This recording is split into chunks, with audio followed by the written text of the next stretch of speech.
देखिए, पहले तो मैं ये कहना चाहता हूँ, मठ मंदिर और जो आश्रम है किसी व्यक्ति विशेष का नहीं है। जो वहाँ महंत नियुक्त भी होते हैं उनका नहीं, वो कभी लेके नहीं गए। इसी आश्रम में और पिछले आश्रम बगल में बड़ा अखाड़ा भी है, छोटा अखाड़ा है, आप देख सकते हैं महंत आते हैं जाते हैं। एक उम्र होती है, हम इस धरती में आए चले जाएंगे, कोई पकड़ के नहीं बैठा यहाँ। मेरा मानना है कि जितने भी लोग हैं ये सोचते हैं कि अभिषेक पांडे या कोई अन्य व्यक्ति इस आश्रम में आए तो आश्रम को अपने अधीन कर लेगा, तो ऐसा संभव नहीं है। बजरंगबली बैठे हुए हैं और हम सबके बॉस हैं, उन्हीं के मार्गदर्शन से सब कुछ होना है। उनके आशीर्वाद लेने आते हैं और हमेशा आशीर्वाद लेते रहेंगे। और सभी युवा पीढ़ी से मेरा निवेदन है, जितने भी आप, मैं नहीं कहता छोटा अखाड़ा आश्रम आइए, आप जितने भी आसपास मठ मंदिर हैं, आश्रम है, अखाड़ा है, वहां जाइए और उनका सहयोग करिए।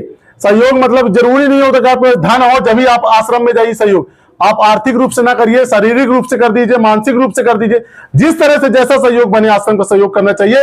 आज ये स्थिति है, कई विधर्मी अपने आसपास ही जो रह के, जरूरी नहीं अन्य धर्म की ही लोग आप पे नुकसान पहुंचाएंगे, अपने ही आसपास के लोग ऐसे होते हैं जो मठ मंदिरों को तोड़ने की प्रतिज्ञा करते हैं। आप देख लीजिए, कांग्रेस पार्टी ने, मैं राजनीतिक बात नहीं करता, आश्रम में बैठा हूं, राजनीतिक अखाड़ा ये जगह नहीं है, धार्मिक जगह है। धर्म के लिए लड़ना, यदि कोई राजनीति समझता तो मैं राजनीति भी करता हूं, पर मैं कह दूं, कांग्रेस पार्टी ने अपना वकील नियुक्त किया राम मंदिर न बनने देने के लिए। तो आप सोच लीजिए, ऐसे ही कई लोग यहाँ मैहर में भी निवास करते हैं जो अखाड़ा का विकसित ना हो, अखाड़ा का विकास ना हो, छोटा अखाड़ा जिस स्थिति में उसी स्थिति में पड़ा रहे। क्या छोटा अखाड़ा के जो महंत हैं गंगा सरंजू महाराज जी अपने घर लेके चले जाएंगे क्या? उनके बच्चे, उनके परिवार यहाँ निवास करेंगे क्या? वो जो भी व्यक्ति आता है आसपास से, मैं देखता हूं लगातार कई सालों से जुड़ा हुआ हूं, आसपास से कोई आता है, यदि रुकने की व्यवस्था नहीं, भोजन की व्यवस्था नहीं, आश्रम में निःशुल्क आता है, बिना सोचे समझे, एक संकोच नहीं रहता, यहाँ रुकता है, भोजन करता है, आराम से दर्शन करके चला जाता है। तो मेरा मानना है, जितने भी व्यक्ति हैं, युवा, बुजुर्ग, आसपास के जितने भी लोग हैं, आप धन से ना सपोर्ट कर पाए, मानसिक रूप से कर रहे हैं, आर्थिक रूप से कर रहे हैं, तो आश्रम में आइए, आपका स्वागत है। ये अभिषेक पांडे का आश्रम नहीं है, ये कुलदीप द्विवेदी का आश्रम नहीं, महेश तिवारी जी का आश्रम नहीं है, कोई व्यक्ति विशेष शहर की कोई व्यक्ति का नहीं है आश्रम। ये आश्रम आपकी भावनाओं का, आपकी धार्मिक आस्थाओं का है, हनुमान जी का आशीर्वाद है। इसको हमें आगे ले जाकर इस तरह विकसित करेंगे, आने वाली पीढ़ी इस आश्रम को देखेगी और इस आश्रम के जो उदाहरण होगा आसपास को विकसित करेंगे। मैं आपको बता दूं, युवा संत है, आज हर अखाड़े आश्रम में युवा संतों की जरूरत है, क्योंकि पढ़े लिखे हैं। ऐसा नहीं युवा संत किसी 10वीं 12वीं व्यक्ति को बैठा दिया गया है, वो पढ़े लिखे हैं, समझदार है, टेक्नोलॉजी के जमाने को जान रहे हैं, कैसे आश्रम को विकसित करना है। लोगों को ये लगता है कि आप किसी ऐसे व्यक्ति को बैठा दीजिए आश्रम में जो बुजुर्ग हो, जिसके ऊपर हम कंट्रोल कर ले, हमारे इशारों में नाचे, तो वो खुशी हो जाएगी। आज वो किसी के इशारों में नहीं नाचते, वो आश्रम के जो विकास की गतिविधियां होती हैं, नीतियां होती हैं, वो तैयार करते हैं, आश्रम का विकास करते हैं। इसीलिए लोगों को जलन हो रही है।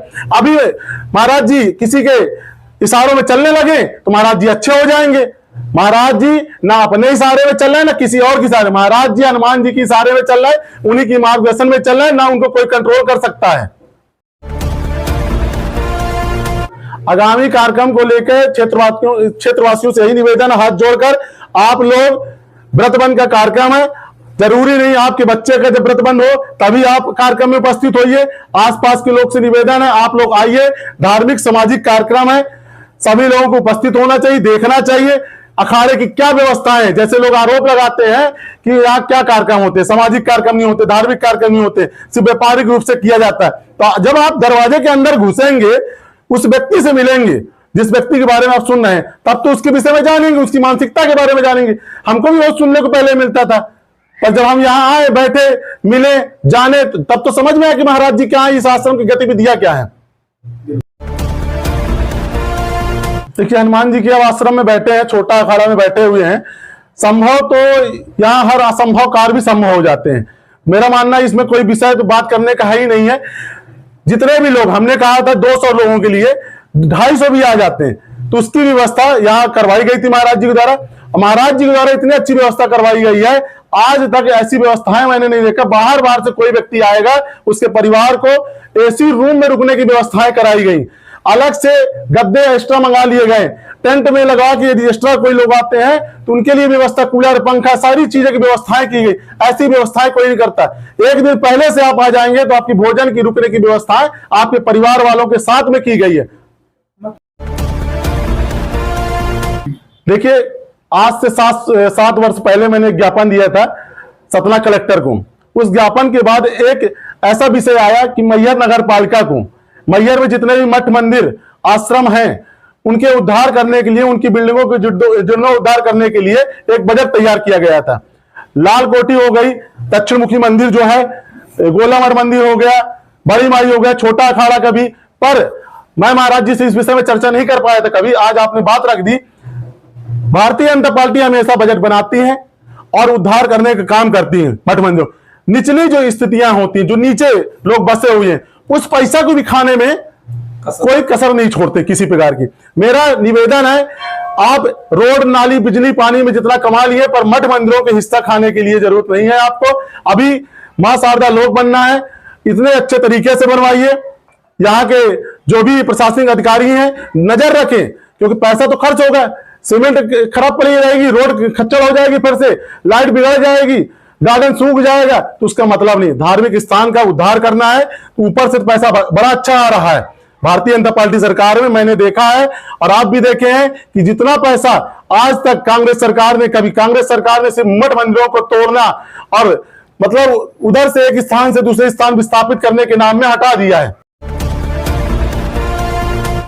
देखिए, मैं आगामी जब भी जाऊंगा भोपाल तो एक लेटर माननीय मुख्यमंत्री जी और धर्म न्यास मंत्रालय में भी इस चीज को लिखित में दूंगा कि जब भी आप, जितने भी आसपास के मैंने देखा है जो सिर्फ कागजी कार्रवाई करके ये दिखाकर पैसा, अनुदान राशि लेते हैं, आप देखिए, यहाँ का परीक्षण करवाइए, जानकारी लीजिए। यदि आश्रम में सही गतिविधियां हो रही हैं, आश्रम में बच्चे पढ़ रहे हैं, गौशाला चल रही है, आए हुए दर्शनार्थियों को निःशुल्क रुकने की व्यवस्थाएं होती हैं, भोजन की व्यवस्थाएं होती, यदि लगता है शासन को उनके नियमों तहत ये काम हो रहा है, तो आप अनुदान दीजिए। क्योंकि सरकार के अनुदान के बिना कब तक महाराज जी इसी तरह चलाते हैं। महाराज जी एक एक भागवत बाज के अपने निजी मेहनत से कर करके आश्रम को चलाते हैं। आश्रम में बगल में धर्मशाला खुला हुआ है, जो उधर से राशि आ गई उससे यहाँ का चलता है, कोई देने वाला नहीं, करने वाला नहीं।